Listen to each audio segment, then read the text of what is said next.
The world seems to be getting worse. However, asset prices just keep going up, right? So how is there such a huge discrepancy between like the life that normal people are leading, the news of a literal war that's still happening, and then the S&P 500 and the overall American stock market, the Japanese stock market, and then insert stock market here being up like double digits? I want to ask you guys a question because I'm sure this is on a lot of people's mind right now.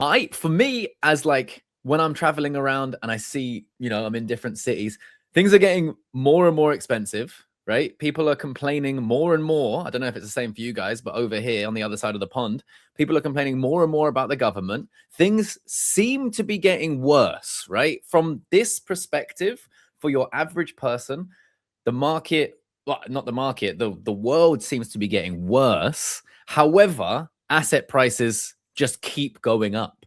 Like in like simple terms, can you just explain why you guys think this is happening? Because it doesn't. I think first of all, probably the people who are listening to this podcast know that we're at all-time highs for the S&P 500. But a lot of people that I speak to, right, just like if I'm at the pub or whatever, a lot of people that I speak to aren't even aware it's happening. Right. So how is there such a huge discrepancy between like the life that normal people are leading, the news of a literal war that's still happening, and then the S&P 500 and the overall American stock market, the Japanese stock market, and then insert stock market here being up like double digits?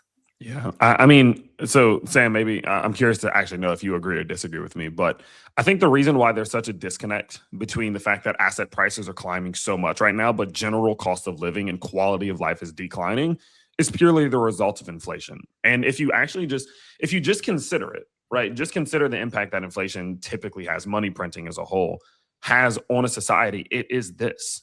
And that's what part of the reason why so many people were warning, like, hey, this whole money printing thing is going to lead us down a rabbit hole in which the wealth gap especially starts to grow to a point where it's unrecoverable. Because the second where you inject trillions of dollars into an economy or whatever it may be, and inflation starts to climb, it's going to have kind of a binary effect. On one side, you're going to have asset prices going up because they have to.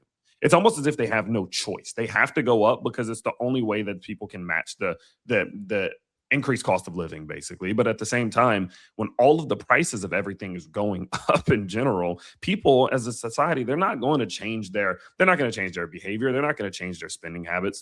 They can't, realistically. I mean, you can't just make your mortgage get less. You can't just make your rent get less for the most part. Things just get more expensive, and there's not enough wage increase or anything of that nature in order to cover that gap. And so because of inflation, what happens is like assets are forced to go up, and oftentimes the people who are invested in them benefit from these sorts of moments in the economy. But at the same time, the people who are not invested and the people who are just living normal day-to-day life, they're going to take on almost all of the weight and all of the load off of that. And then it creates kind of this perpetual cycle in which like the rich get richer and the poor get poorer. That gets extrapolated like crazy in moments like this. And I think it's one of those sucky situations to where the people in control know that happens. They just don't care. So I don't know. I don't quite see a way in which this ends because they're talking about print money again. So right. I don't know. But Sam, I'm curious of your thoughts. I think if you look at the average person, let's look at like the average retiree. Let's say they're set up pretty well. Maybe they have a house that's paid off worth $500,000. They have $500,000 in investments, and then they have Social Security, like two people's Social Security. They're not touching their home value. So if the asset price goes up, it doesn't help them. It actually hurts them because they have higher property taxes, higher insurance costs. Like there's nothing good that comes out of your house actually going up in value unless you're going to move, which is crazy because a lot of people don't think about that. I guess eventually maybe you can refinance if you like are leveraged out, but normal retiree, it just hurts them. Their retirement account, they don't look at every day, right? Okay, their 500,000 goes into 550,000, but all of a sudden they have to spend $10,000 more a year on expenses. Their Social Security doesn't go up fast enough to offset what they have to spend on goods and groceries and that kind of thing. So their day-to-day is they just see things get more expensive, but in the background, they're getting richer, but it doesn't really translate because every day you're looking at everything get more expensive. And as we know, like if a good thing happens that's equal to a bad thing, you think about the bad thing more. So like even if you're getting as wealthy and like you can cover the increase, like it still hurts.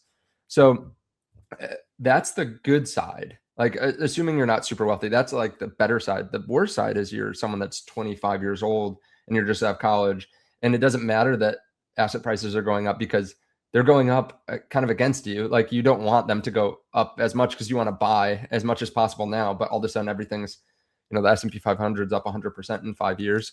And, you might not even make enough to go live on your own. At the same time, you're paying student loans. So I think that's where there's a lot of unrest, is like, unless you're really wealthy, and we've talked about this before too, like it's really hard if you're not wealthy. Like I don't, even the people that get wealthy, like I still think about what it would be like to not be, and it stresses me out. So I can't imagine like the stress that people feel